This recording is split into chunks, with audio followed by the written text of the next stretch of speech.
Shalom saudara, berjumpa lagi dengan saya Dr. Rachel Kristiawan, dan saat ini kita sampai dan kita akan belajar bersama-sama kelas tentang Perjanjian Lama. Jadi saudara, kelas ini bisa sebagai kelas pengenalan pada Perjanjian Lama atau kelas tafsir pada Perjanjian Lama, yang saat ini Bapak Ibu Saudara semua kita akan belajar. Saya akan mengajak Bapak Ibu untuk mengenal Perjanjian Lama yang selama ini kalau Bapak Ibu belajar, Perjanjian Lama itu terkenal dengan rumit, terkenal dengan membingungkan, atau Perjanjian Lama itu terkenal dengan hal-hal yang tidak mudah untuk dimengerti. Oleh sebab itu Bapak Ibu, di kelas kali ini saya akan mengajak Bapak Ibu untuk kita bisa mengenal Perjanjian Lama dengan baik, yang nanti tentu saja berimbas kepada penafsiran yang baik ataupun eksegese yang baik. Jadi saudara, saat ini yuk mari kita akan mengenal bersama-sama bagaimana sih caranya untuk kita bisa mengenal Perjanjian Lama dengan baik. Saudara, saya sudah menyiapkan sebuah bagan yang tentu Bapak Ibu bertanya, wah bagan ini untuk apa begitu ya? Tapi melalui bagan ini kita akan mengenal Perjanjian Lama dengan cukup mudah. Memang Bapak Ibu, saya menggunakan Perjanjian Lama dengan menggunakan tulisan bahasa Inggris, Old Testament. Jadi menggunakan tulisan bahasa Inggris yang memang akan membantu kita di dalam kita mengerti isi Perjanjian Lama tersebut. Saudara, kalau mau ditanya Perjanjian Lama itu berapa kitab? Saudara, cara mengingatnya cukup mudah adalah, coba perhatikan ini. Old terdiri dari 1, 2, 3 huruf, dan Testament terdiri dari 1, 2, 3, 4, 5, 6, 7, 8, 9 39 kitab. Jadi sekali lagi, cukup mudah untuk kita mengingat Perjanjian Lama, karena Perjanjian Lama itu kalau Bapak Ibu lupa, oh Perjanjian Lama berapa kitab ya? Ingat saja, Old Testament, Old 3, Testament 9, ada 39 kitab. Cara untuk mengingatnya cukup mudah. Demikian juga Bapak Ibu, kalau misalnya Perjanjian Baru di sini New Testament, tinggal aja New 3 huruf, Testament 9, 3 kali 9, 27 kitab. Jadi ingat, cara simple, cara mudah untuk pertama kali kita belajar Perjanjian Lama adalah kita mengerti dulu berapa jumlah kitab di dalam Perjanjian Lama kita. Jadi sekali lagi, dari kata Old 3, Testament 9. Nah saudara, yang kedua, untuk menghafal Perjanjian Lama itu cukup mudah, yaitu apa? Perjanjian Lama cukup kita bersama-sama mengingat dengan nomor. Jadi otak kita cenderung memikirkan nomor begitu ya. Misalnya contoh, kalau Wiro Sableng misalnya, kita akan ingat nomor 212. Cristiano Ronaldo, kita akan ingat nomor 7 dan lain sebagainya. Nah, Bapak Ibu kalau ingat Perjanjian Lama, nomor Perjanjian Lamanya adalah dari 39 ini dibagi menjadi 3, tetapi tidak sama rata. Pembagiannya adalah 17, 5, 17. Jadi ingat, kalau nomor Perjanjian Lama, nomor untuk Perjanjian Lama adalah 17, 5, 17. Maksudnya apa? Dari 39 ini Bapak Ibu, 17 kitab pertama disebut dengan kitab sejarah, sedangkan 5 kitab puisi, dan 17 berikutnya disebut dengan kitab nabi-nabi. Jadi ternyata Alkitab kita Perjanjian Lama disusun Bapak Ibu secara tematis, yaitu apa? 17 sejarah, 5 puisi, 17 nabi-nabi, dan kalau ketiganya dijumlahkan, jumlah keseluruhannya adalah 39 kitab. Saudara, ke-17 kitab pertama yang disebut dengan kitab sejarah menceritakan tentang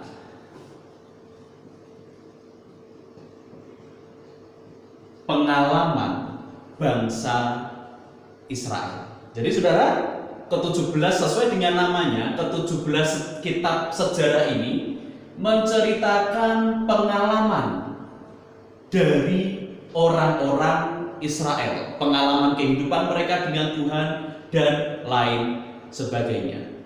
Sedangkan 17 kitab nabi-nabi berkenaan dengan jadi saya tidak urut dulu, saya ke nabi-nabi dulu. Kalau 17 sejarah yang pertama pengalaman, 17 berikutnya adalah pengharapan. Karena Bapak Ibu, di 17 kitab nabi-nabi ini mereka mengharapkan salah satu tema utamanya adalah tema pembebas, yaitu Mesias yang nanti masuk dalam perjanjian baru.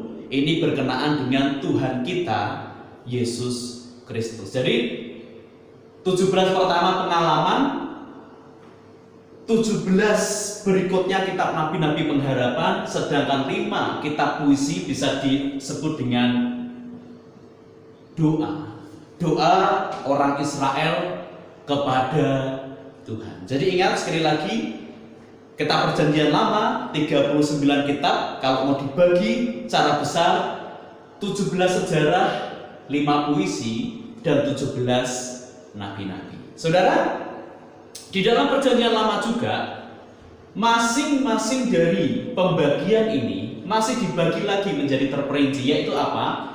17 kitab sejarah itu dibagi menjadi 2. Sekali lagi, 17 kitab sejarah dibagi menjadi 2, yaitu 5 dan kemudian 12.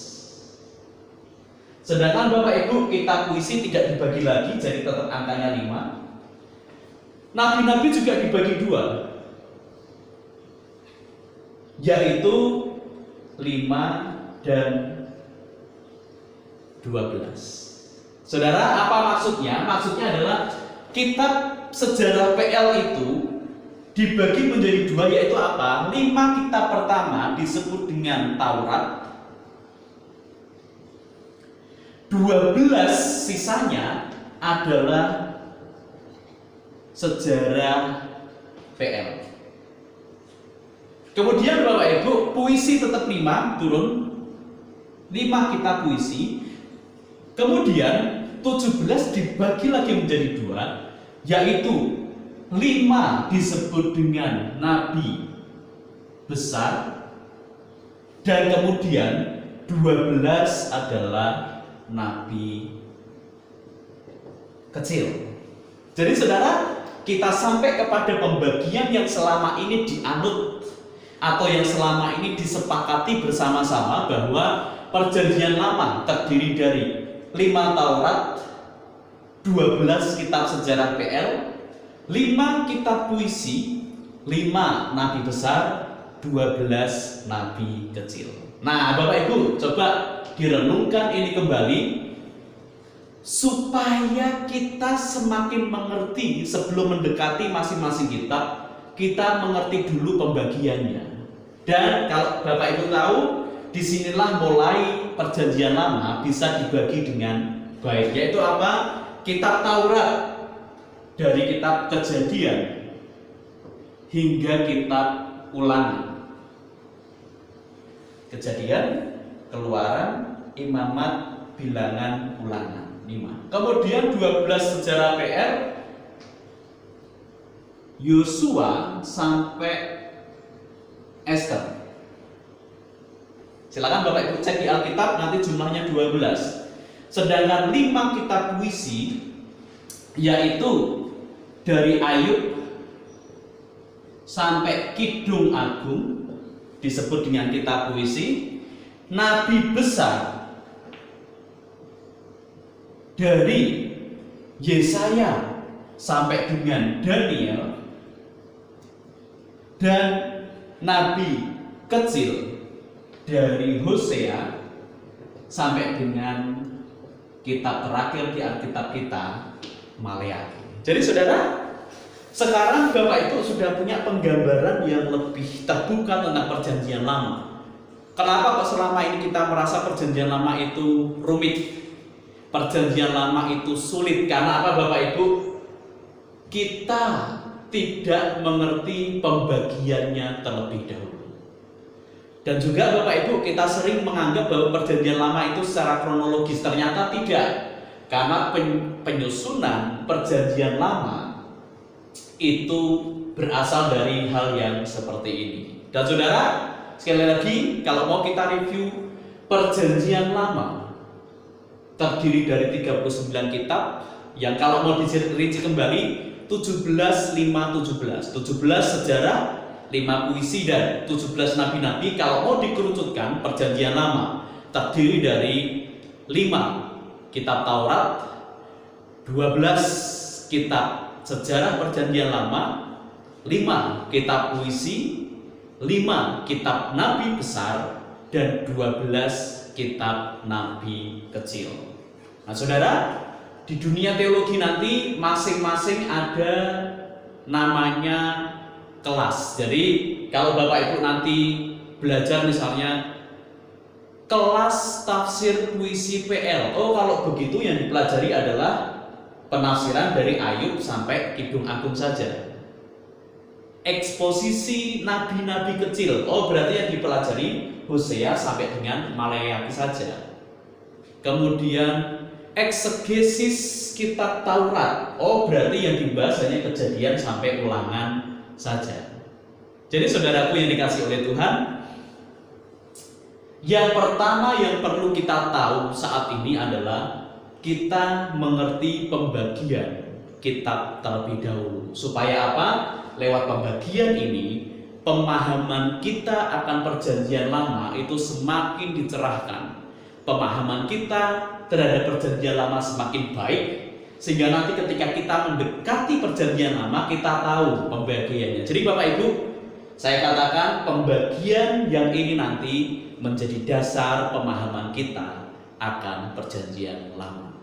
Nah, saudara, di kali ini saya hanya akan berfokus saat ini kepada MMPL 1. Apa itu? Mari mengenal perjanjian lama 1, yang saat ini Bapak Ibu kita akan hanya melihat 2 bagian saja sesuai dengan tugas yang diberikan pada saya, yaitu akan melihat Taurat dan kitab sejarah PL saja. Sedangkan nanti di lain kesempatan kalau memang terbuka kesempatan, kita akan belajar kitab puisi, nabi besar maupun nabi kecil. Jadi ingat sekali lagi, grafik ini adalah dasar pemahaman kita akan perjanjian lama. Nah, Bapak Ibu, kiranya Bapak Ibu sudah menyalin ini dan saya akan menghapusnya.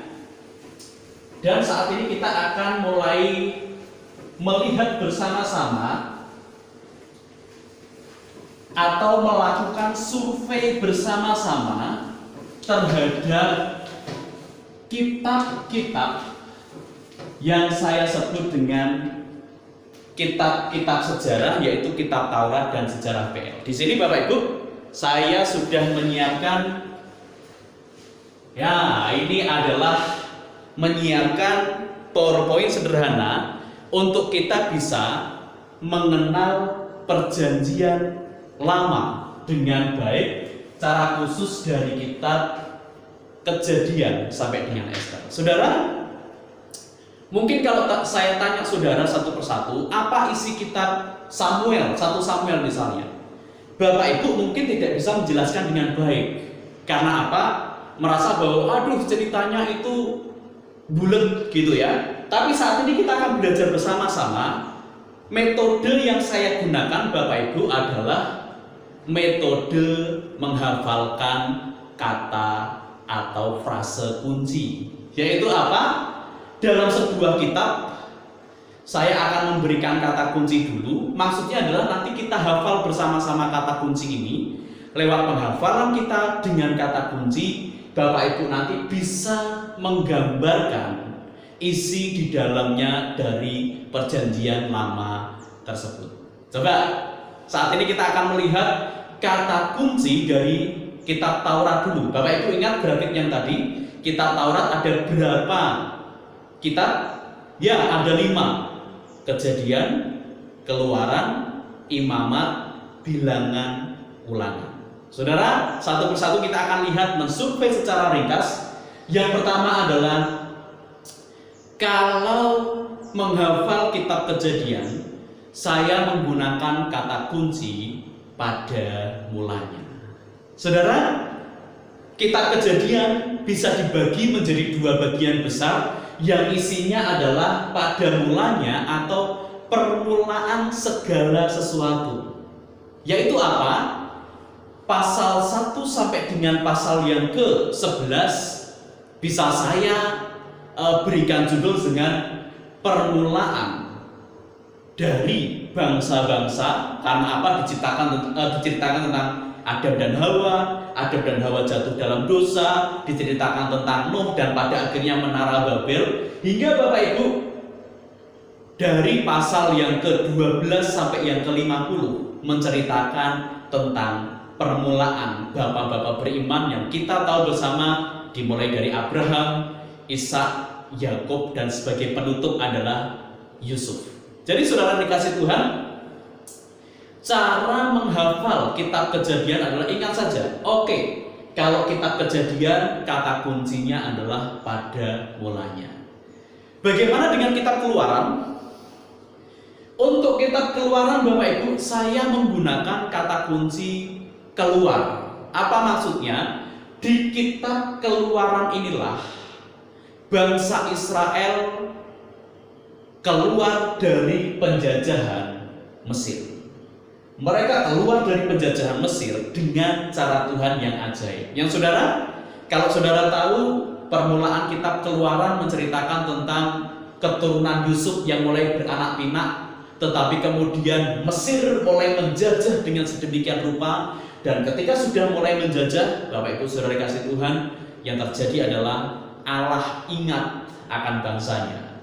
Allah memilih Musa untuk menjadi alat bagi Tuhan, dan ketika sudah dipilih Musa menjadi alat untuk keluar bangsa Israel sesuai dengan kata kuncinya, untuk keluar dari Mesir, dan mereka Bapak Ibu menjadi bangsa. Jadi saudara, Israel disebut sebagai sebuah bangsa pertama kali ada di kitab Keluaran, di mana mereka keluar dari penjajahan Mesir. Dan kemudian kalau Bapak Ibu membaca Keluaran pasal 19 ayat 4 sampai ayat 6, disitulah Israel dipanggil oleh Allah menjadi sebuah bangsa.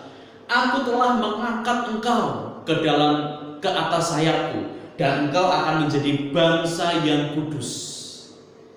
Engkau akan menjadi milik kesayanganku. Jadi saudara, kitab Keluaran menceritakan tentang Israel yang keluar dari Mesir, dan kemudian mereka menjadi sebuah bangsa yang bertanggung jawab di hadapan Tuhan. Jadi ingat, Kejadian pada mulanya, permulaan segala sesuatu. Keluaran, keluar bangsa Israel keluar dari Mesir.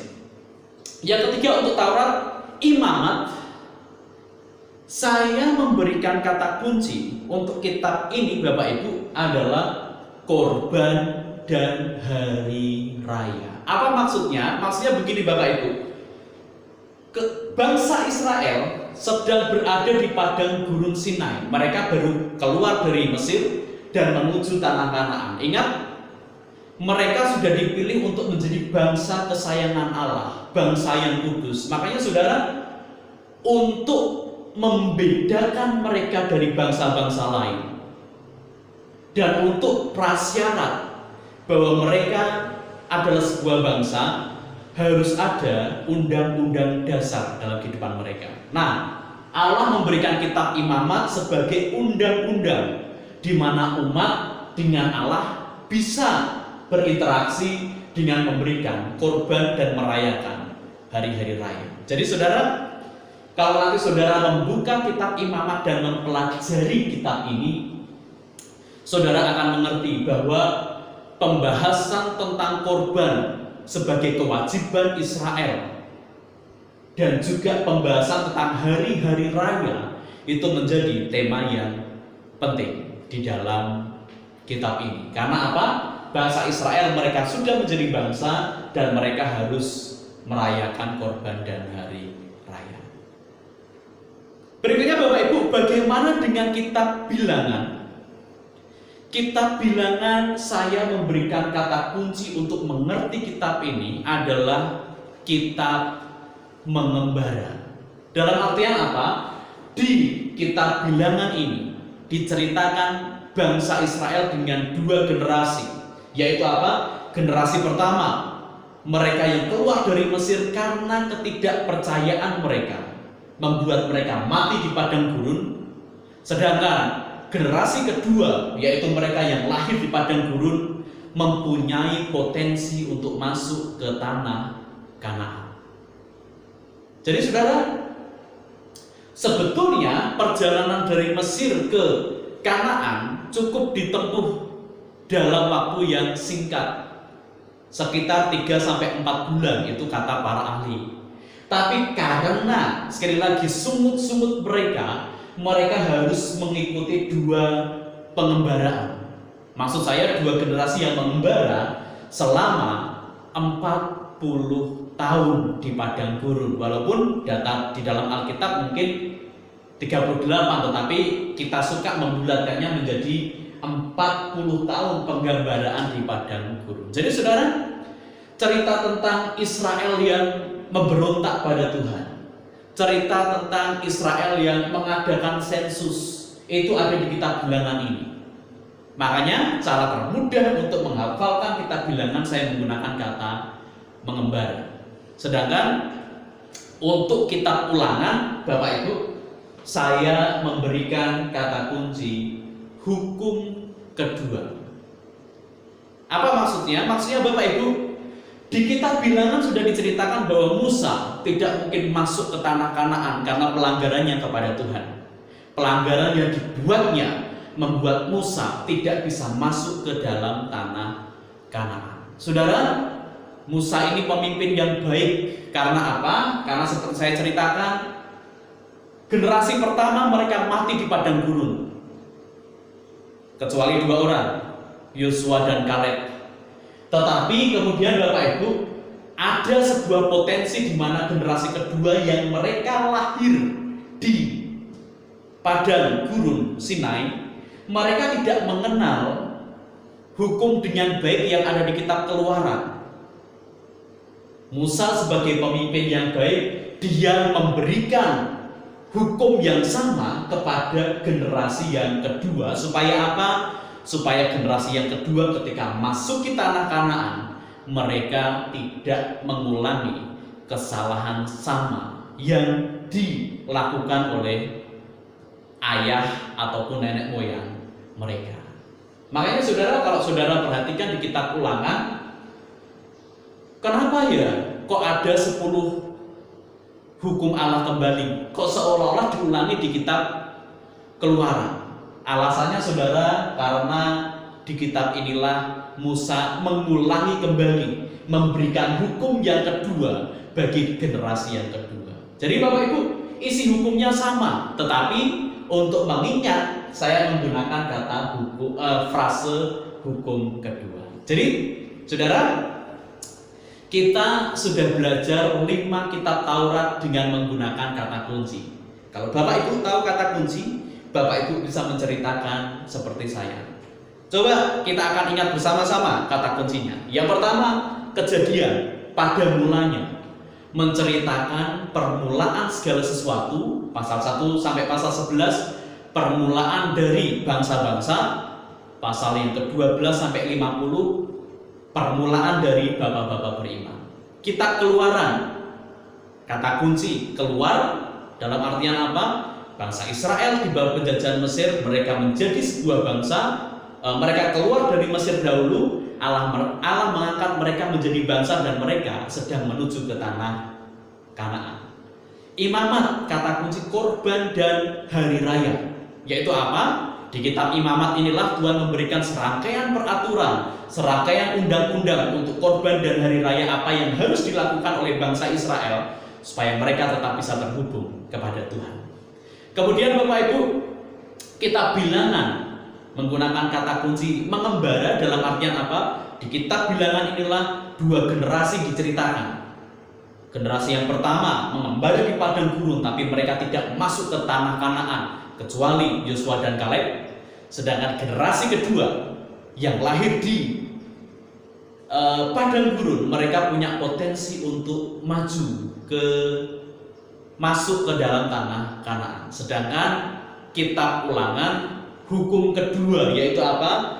Musa mengulangi lagi peraturan-peraturan kepada generasi kedua bangsa Israel dengan tujuan supaya mereka bisa memasuki tanah Kanaan dengan baik. Jadi saudara, saya harap saudara sudah mulai ada gambaran ketika saudara menghafal kata kunci. Ingat, Kejadian pada mulanya, Keluaran keluar, Imamat korban dan hari raya, kemudian Bilangan mengembara, dan yang kelima kalau kita ingat Ulangan adalah hukum kedua. Saudara, ini isi secara singkat 5 kitab Taurat. Nah, sekarang kita akan maju kepada kitab sejarah Perjanjian Lama yang ingat kembali grafik yang tadi, jumlahnya ada 12 kitab. Yosua, Hakim-Hakim, Rut, 1 Samuel, 2 Samuel, 1 Raja-Raja, 2 Raja-Raja, 1 Tawarikh, 2 Tawarikh, Esra, Nehemia, Ester. 12 kitab sejarah.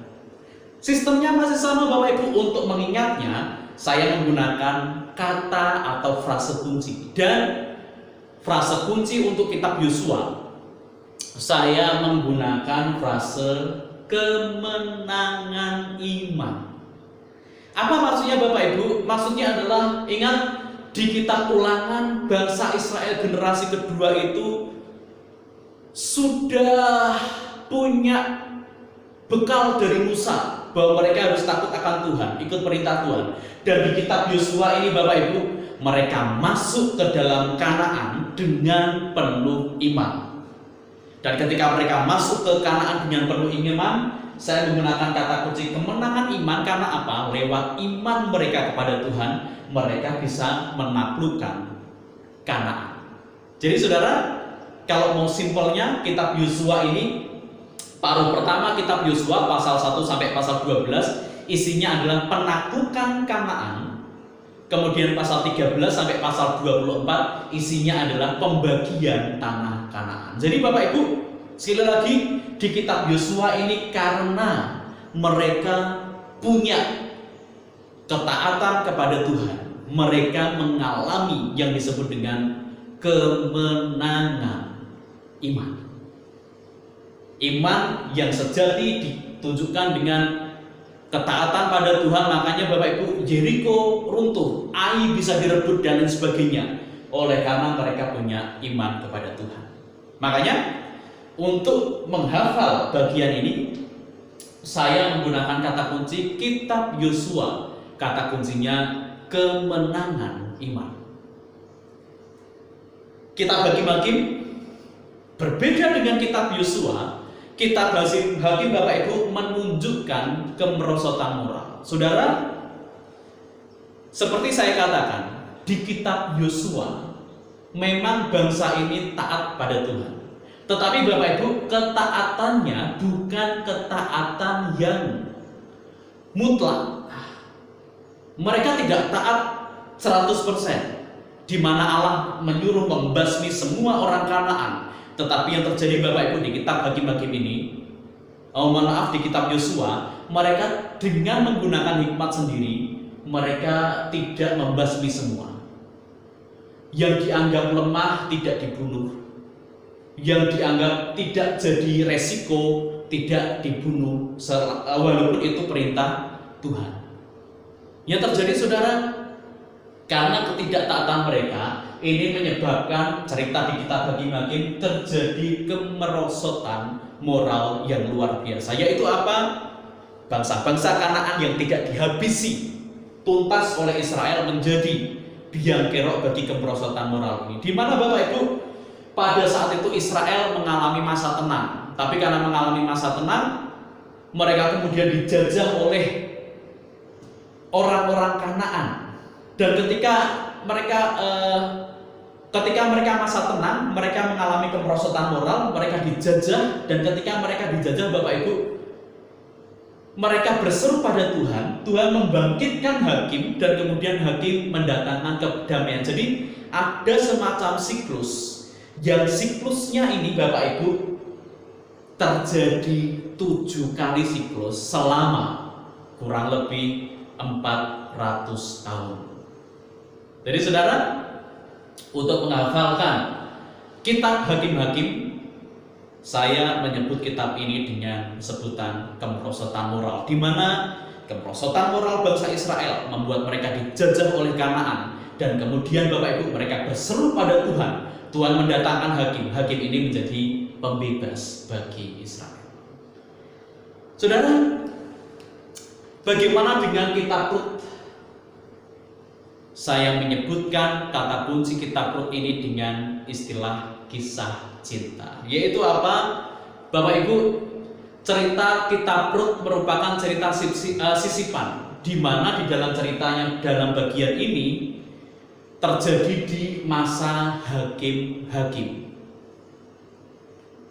Jadi Bapak Ibu, kitab Rut ini bisa dibilang memberikan seberkas cahaya ketika di kitab Hakim-Hakim terjadi pelanggaran yang luar biasa. Cerita dalam kitab Rut ini ada keluarga dengan 2 anak.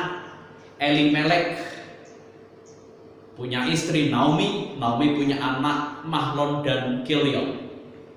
Kemudian Bapak Ibu, karena terjadi kelaparan di Bethlehem, mereka pergi ke Kanaan. Tapi ketika mereka pergi, yang terjadi adalah suaminya mati dan kedua anaknya mati. Tinggallah si Naomi, Orpa, dan Rut. Saya sering menyebut istilahnya trio janda ini.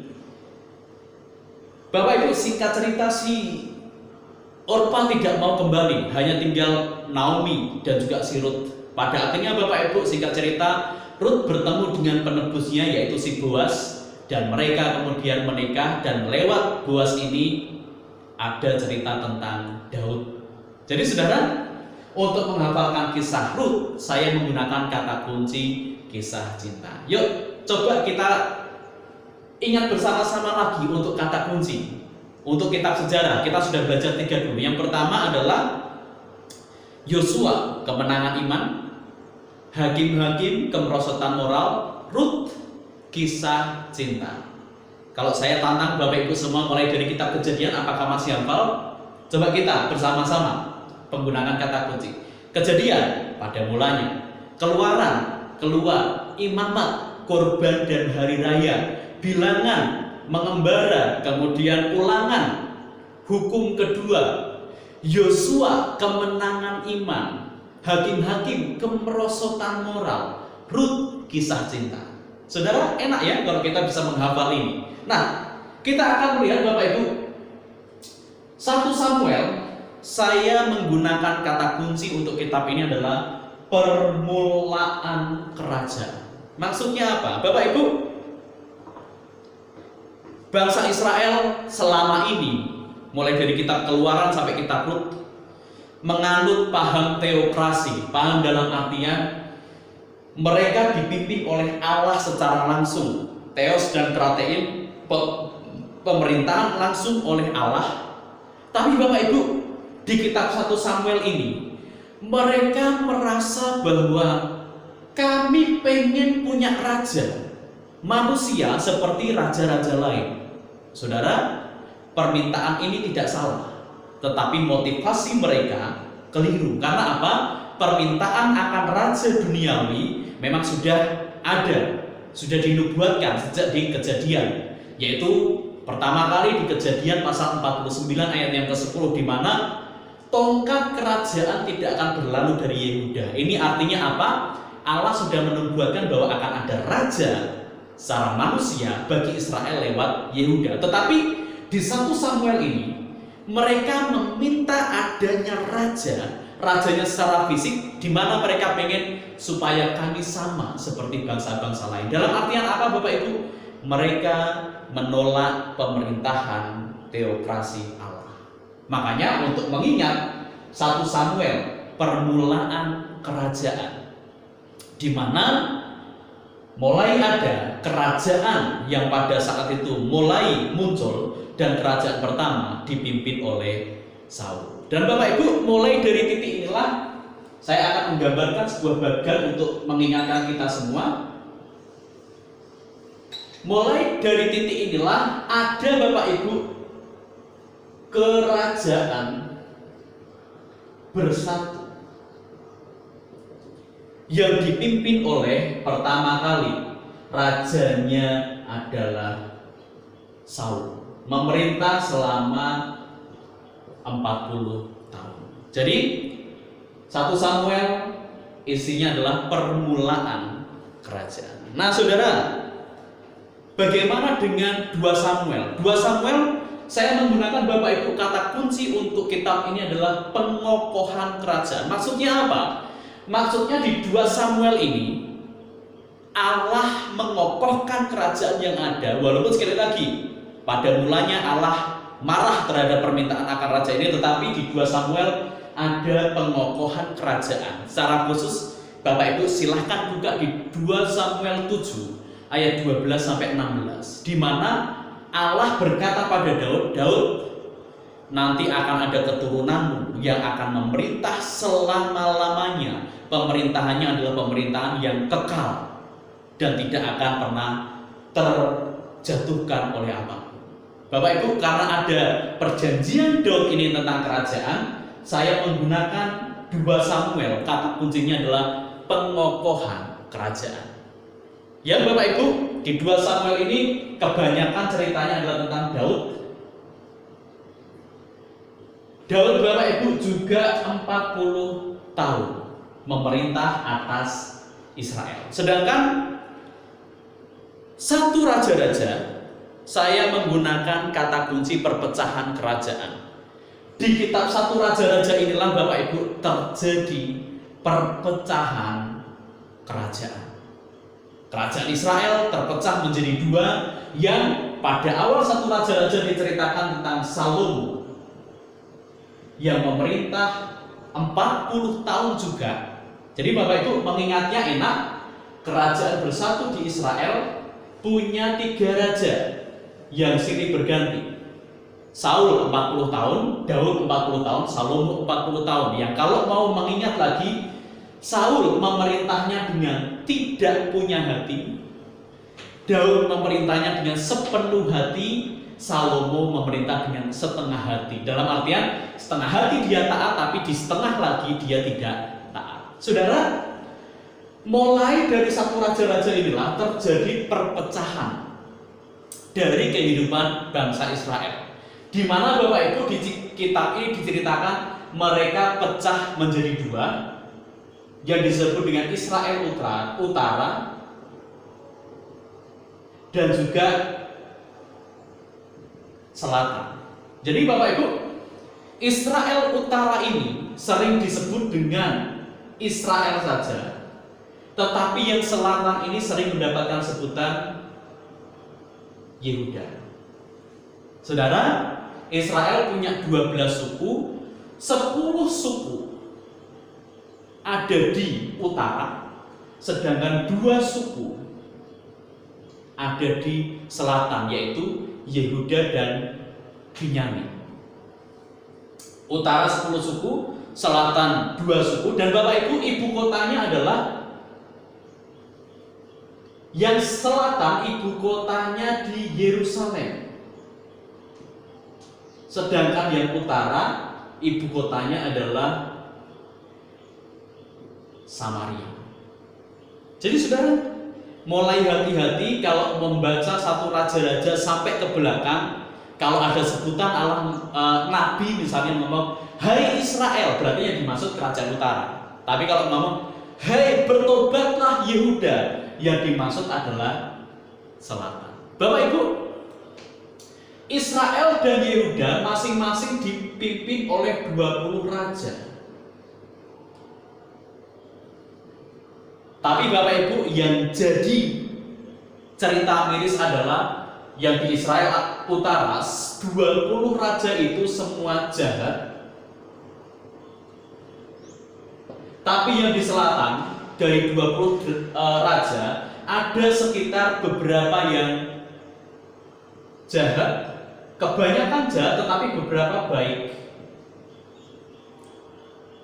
Dan saudara, satu raja-raja menceritakan perpecahan kerajaan ini. Coba kita ulangi lagi untuk kitab sejarah PL. Yosua, kemenangan iman. Hakim-hakim, kemerosotan moral. Rut, kisah cinta. 1 Samuel, permulaan kerajaan. 2 Samuel, pengokohan kerajaan. 1 Raja-Raja, perpecahan kerajaan. Sedangkan kitab 2 Raja-Raja Bapak Ibu menceritakan tentang kitab pembuangan. Dalam artian apa Bapak Ibu? Di kitab 2 Raja-Raja inilah alasan kenapa kedua kerajaan ini dibuang diceritakan dalam kitab ini. Jadi saudara, dalam analisa terakhir, karena Israel atau kerajaan utara itu tidak taat, pada akhirnya Bapak Ibu, Allah menyerahkan Israel kepada bangsa Asyur. Diserahkan kepada Asyur dan mereka Bapak Ibu dijajah oleh Asyur. Dan penjajahan ini terekam dengan baik oleh para ahli PL sekitar tahun 722 sebelum Masehi. Dan kerajaan selatan karena ada beberapa raja yang baik, mereka agak sedikit lebih eksis, tetapi hanya 1,5 abad setelah kerajaan Israel mereka diserang oleh Babel.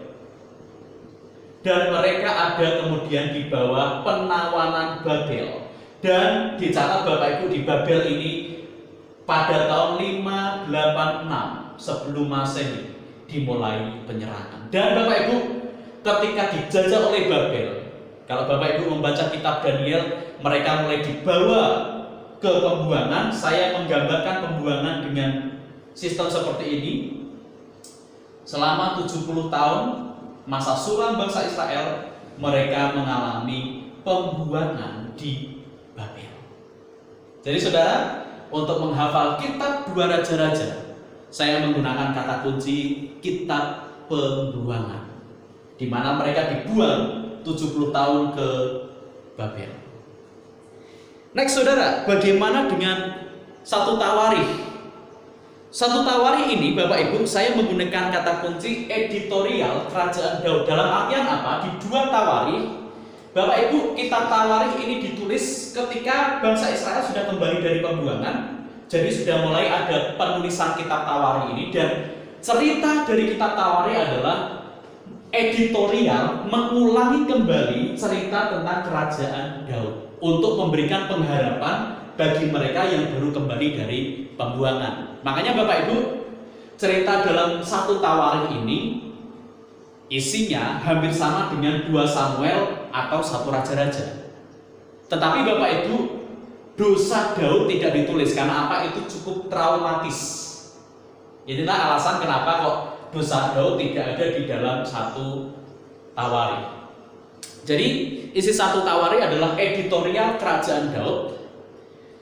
2 Tawarikh isinya adalah editorial kerajaan Yehuda, jadi menceritakan kembali, tetapi sejarah yang diceritakan ulang adalah hanya Yehuda saja, selatan saja. Jadi ingat, kitab Tawarikh isinya menulis ulang. Kalau 1 Tawarikh kerajaan Daud, tapi kalau 2 Tawarikh kerajaan Yehuda. Dan Bapak Ibu, 3 kitab terakhir dari sejarah PL kita, Esra, saya menggunakan kata kunci untuk kitab ini adalah seruan pembangunan Bait Allah. Jadi saudara, ceritanya di kitab Esra ini adalah bangsa Israel kerajaan selatan atau Yehuda sudah kembali dari pembuangan melalui 3 gelombang. Gelombang pertama Zerubabel, gelombang yang kedua Ezra, gelombang ketiga Nehemia. Saudara, kitab Ezra menulis bahwa yuk kita sudah kembali dari pembuangan ini. Hal yang harus kita lakukan pertama kali adalah kita bangun kembali Bait Allah sebagai pusat penyembahan. Karena apa Bapak Ibu? Ketika Babel menyerang, Bait Allah itu dihancurkan oleh Babel. Jadi untuk memudahkan kita, Ezra seruan pembangunan Bait Allah. Sedangkan Nehemia melayani bersama dengan Ezra dengan satu yang jadi konsen dari Nehemia adalah pembangunan tembok kota supaya mereka tidak diserang oleh bangsa lain lagi. Jadi mereka sudah kembali dari pembuangan, Ezra dan Nehemia saling melengkapi. Si Ezra ngomong bangun kembali Bait Allah, tapi si Nehemia ngomong bangun tembok kota supaya kita tidak diserang. Jadi Bapak Ibu, hal rohani diurusi oleh Ezra, hal berkenaan dengan materi dan juga militer diurusi oleh Nehemia. Jadi mereka memadu untuk membangun kembali ketika mereka kembali dari pembuangan. Sedangkan kitab Ester, saya menggunakan kata kunci Ester, di mana Ester menjadi alat untuk mereka bisa keluar dari pembuangan, dan Ester menjadi alat supaya mereka tidak dihancurkan oleh Persia. Jadi Bapak Ibu, ketika mereka dijajah oleh Babel dikalahkan Persia dan Yehuda ada di bawah Persia. Disitulah cerita Ester terjadi. Saudara, ini secara singkat gambaran tentang memahami perjanjian lama yang pertama.